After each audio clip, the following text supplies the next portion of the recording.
Welcome to Magic in Media, the podcast brought to you by the Vibe Collective and me, Carly D, a tarot reader here at the Vibe Collective. This podcast blends magic with the current pop culture news and moments to show you the magic that is all around us every day. We just have to look around and find it. We find the metaphysical and magic in the world all around us and share it with you. Welcome to Magic in Media. This week is not going to be on video, and that we're just going to launch right into the first topic, Libra Full Moon. We had a Libra Full Moon on the 1st and the 2nd. Today is the 2nd. I am so tired on full moons. I'll just be so honest. Full moons exhaust me. I've talked about this before on some podcasts, but pay attention to how moons affect you. I know full moons make me tired. I feel much more energized on a new moon. I was personally born on a new moon, which is why I usually feel better, I feel like, on a new moon. But when a full moon comes, I usually do get sick or I get very tired. So true to form, I am feeling a little sick today. I have 2 different teas with me to drink during this episode, but that is just the acknowledgement of we feel the moon, we feel the energy, and when we really pay attention to it, you can work with it a little bit more. So if I know a full moon is coming, I do pay attention to what I have planned around those days, what my energy level will be, but I knew today I just started feeling sick. I'm like, we're going off camera and just going to record and get this podcast up for this full moon. So we are very much in this Libra full moon energy on April 1st and 2nd. Let's talk a little bit about what Libra brings to full moon energy. So Libra is a Venus-ruled sign. Venus rules love, beauty, relationships. We've been seeing a lot of Venus energy, I would say. Even in the last month, there's been lots going on with Venus. So there has been a big emphasis on, I would say, relationships, and especially romantic relationships, love-based relationships, this past month, really, but we're talking about this full moon. So let's stay on track, Carly. We've definitely been feeling this Venus ruled energy. So that's what we're going to be feeling this week. You already probably started feeling it yesterday, and we're going to continue to feel it going into this weekend. And I think it is asking us, one, to do a check-in with relationships to see where we can honestly put more love. The big message that I feel like I'm getting from this full moon is to really invest in the love we have in our life, whether that be platonic love, romantic love, love within your family. Pay attention to the love around you and invest some time and energy in it. Maybe that is a friend date. That's a date with your partner. It's taking your whole family out to dinner together, a family date, or to see a movie. But it's really investing quality time and quality energy into our relationships. And I feel also doing that check-in of like, where can we grow? Where can we do more to make our relationships stronger, to lean into this Venus energy of love, beauty, and relationships? I mean, to be so transparent, we see all the time in the world and in our personal lives how love can sometimes be challenging. Relationships can be challenging, but overall they bring so much good into our life. And I really feel like this moon is a good time to connect with your partner, involve yourself in some more romance, and really lean into that Venus energy. We also have the very present energy of creating balance. When I think of a Libra full moon, Libra is the scales in the zodiac, right? The balancing act of our energy in the world, of creating balance in our life. Balance is not something we find, it is something we create. So it's very important that we carve the time out. And I think that with that balance, where are we seeing imbalance in our life? Where are we seeing imbalance in our relationships? Are we not spending enough quality time with our partner? So we are seeing what happens when we don't invest in that quality time.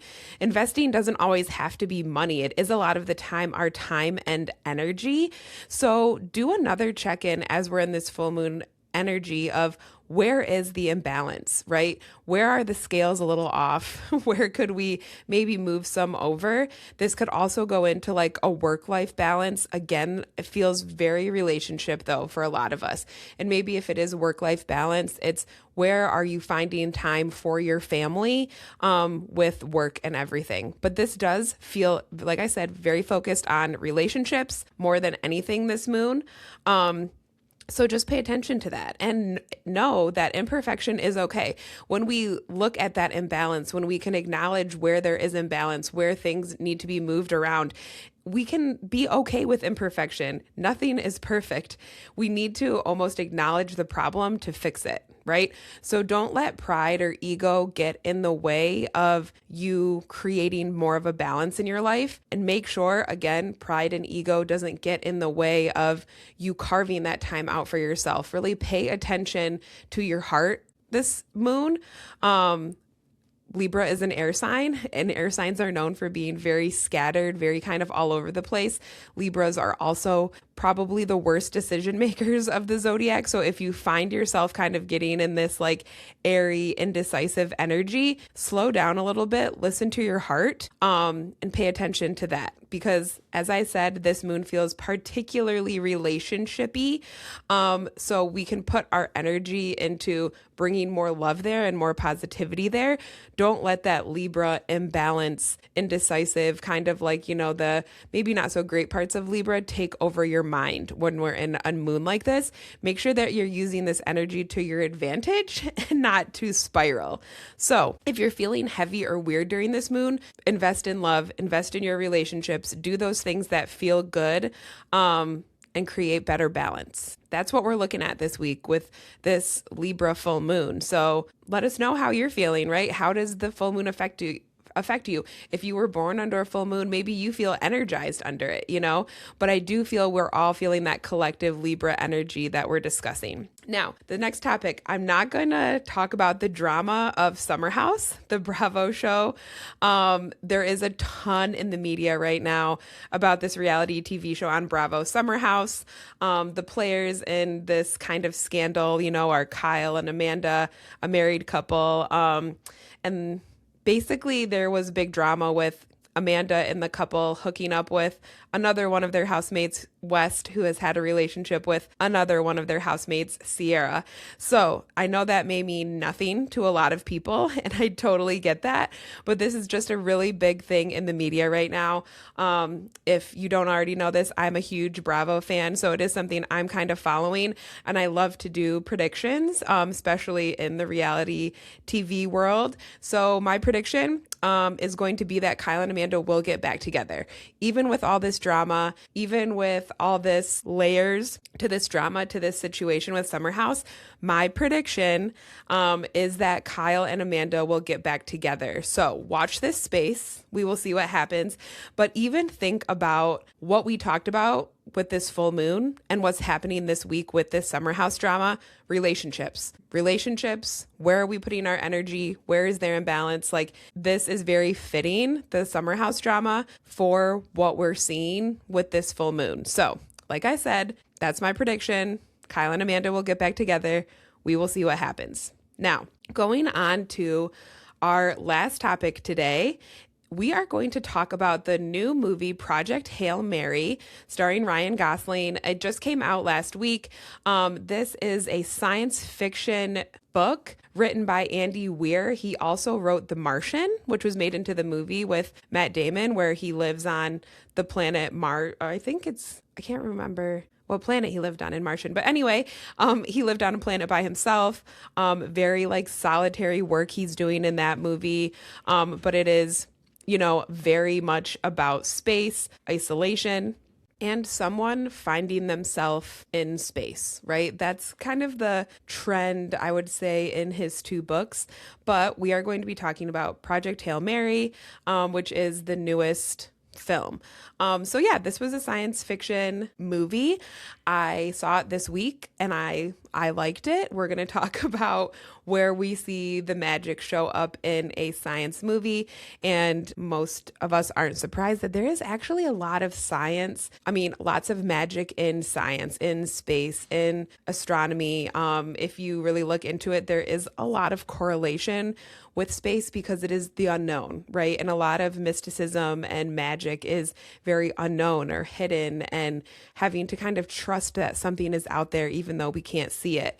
So that is what I always kind of think is interesting when you see, space and kind of the magic element come together. But let's talk about where we saw magic in Project Hail Mary, and where we saw that magic in media. The first thing I want to talk about is what the author made up from his imagination and science. So the author, Andy Weir, he thought of several novel original ideas in the movie, in the book. And I think of imagination, the magic of your mind, and science as the kind of alchemy. Alchemy is science and magic coming together. So there is this element of unknown in our imagination, and where we can pull from this kind of limitless space when we really try. And then you can blend it with science, which he went very in depth with his science research on everything for this movie, which I just think is honestly really cool and very important. But he definitely has an alchemical mind, I would say. So the first thing that he made up that is a big part of the story's plot was this astrophage. And basically this is the problem of the movie, right? There's a bacteria-like kind of cell that is multiplying at a rapid rate in space that is dimming the sun. And this is not real. The astrophage is not this, unpenetrable, untouchable, doubling in size at a rapid rate element is not real. This is something he made up for the movie, but the problem of the movie is that this astrophage is dimming the sun, which will ultimately, result to the earth cooling, a disruption in the food chain, and obviously not very good things for the world, lots of death, war, problems like that. So in this movie, Ryland Grace, the main character, is trying to stop this from happening. The whole plan is for, the spaceship to go and see what's going on. How can we stop this dimming? How can we stop this cooling of the earth that will result in, tragic disaster, end of the world type stuff? And that is the first thing that he made up. That wasn't real science in the movie, but he used science to kind of create something new. Another thing in the movie that was that same thing, combination of science, but with something that is not real, on our earth, is the material xenonite. And xenonite is the material made by the alien that is in the movie, which is a huge part of the plot as well. But xenonite is made from xenon, which is a gas here on Earth. But because the alien's planet has a different atmosphere, it is able to become a solid and something that they can literally make material out of. Again, something that could exist in theory, but doesn't. So he made it up to connect to this alien story to his home planet. So I think that even just those two things, but especially the xenonite, speaks to the knowledge of other worlds, right? Learning and being open to learning new things from people who come from different places. Even though it may not make sense to us in that moment, we can learn from it. It doesn't mean that because it's not real for us yet, that it's not real for this person. And it really is important to be open to learn new things. Don't close off your mind. Don't close off your heart, I would even say, from being open to growth. I thought that that was a cool way to bring in science, but also acknowledge, right, that things can be different than what we know, right? We can't always just be so my way is right, what I know is right. There could be other ways. There could be other ways of doing things and learning things. So I thought that was really cool. Those are just two examples of things in the movie that he used his imagination and science to create. Another thing I loved about the movie, probably my favorite part, is the alien that is in the movie. His name is Rocky. He comes from this planet with a different atmosphere than us, but ultimately he is trying to solve the same problem as the main character. character, Ryland Grace, his planet is also being affected by this astrophage that is essentially spreading like a bacteria through space. And they have found this one planet that's not affected. So they've both traveled there to see why and how they can take that knowledge back to their home planets to save their home planet. So the alien that he meets has the same mission as him. And what I liked about him, and I also thought was kind of magical, was he had a lot of crystal like energy crystals stuff happening with him. So we know in magic we use crystals to, harness certain energy, to put certain intentions with. Different crystals mean different things, amplify energy, can help ground us and things like that. It is this earth element that is very essential. So Rocky is a rock, right? That's how he got his name, this alien. It's like a 5-legged rock with no face. It's very unique. It was really cool to see how they took it from the book and made it into what we see in the movie. But where I see a lot of magic in him was Rocky did use crystals in the movie. He had like a little crystal wand that he would use almost as like a camera because he didn't have eyes. They used vibrations to see. So he had like a little crystal that he would wave to like basically be able to see things in 3D. It was so cute. So he is a rock himself, but he was using crystals as like a tool, as like a science tool, which if you know quartz crystal, which is a very commonly used crystal in magic, is in screens, watches, our phones, lots of technology. So there is a lot of crystals already used in technology we use every day. It was cool to see him using it in the movie in that way. Rocky, like we said, is also made of rock, but I will say it looked like there were little crystals in him, which I would love to know if that was like planned or anyone did that on purpose, but it did look like there were little crystals embedded like into him. And to me, they looked like what would be a green calcite or a chrysoprase, which are both heart-focused crystals or crystals that focus on the heart chakra, on love, on connection. And he really was like the heart connection part of the movie. So I thought that was cool. Rocky's character, his whole kind of arc in the movie is to show the connection that he has with the main character, Ryland Grace, which is very heart focused. It's about friendship. It's about caring for others. So the fact that the little crystals in him would be something like green calcite or chrysoprase would be really cool from a magic standpoint, because those are, like I said, heart focused, heart chakra, love kind of crystals. So I really did love that aspect of the movie as well. And I just thought he was such a cute little alien. And it was so different from any other aliens we've seen. And again, I just really think that speaks to the author's imagination. And you can really see so much connection with magic in space. So I was really happy to see those connections in this movie. This movie, like I said, just came out, Project Hail Mary. I really liked it. I do recommend you check out that media and let us know what you think and where you saw the magic in it yourself. But my friends, that is what we have for magic in media this week.